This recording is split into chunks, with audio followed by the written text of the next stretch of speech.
کیا جس چیز کی انسان آرزو کرتا ہے وہ اسے ضرور ملتی ہے؟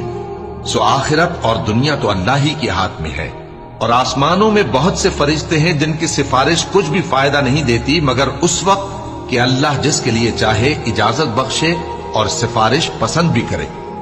جو لوگ آخرت پر ایمان نہیں لاتے وہ فرشتوں کو لڑکیوں کے نام سے موسوم کرتے ہیں، حالانکہ ان کو اس کی کچھ خبر نہیں۔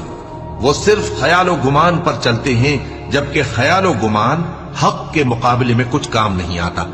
تو جو ہماری یاد سے روگردانی کرے اور صرف دنیا ہی کی زندگی کا خواہاں ہو، اس سے تم بھی منہ پھیر لو۔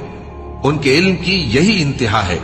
تمہارا پروردگار اس کو بھی خوب جانتا ہے جو اس کے رستے سے بھٹک گیا، اور اس سے بھی خوب واقف ہے جو رستے پر چلا۔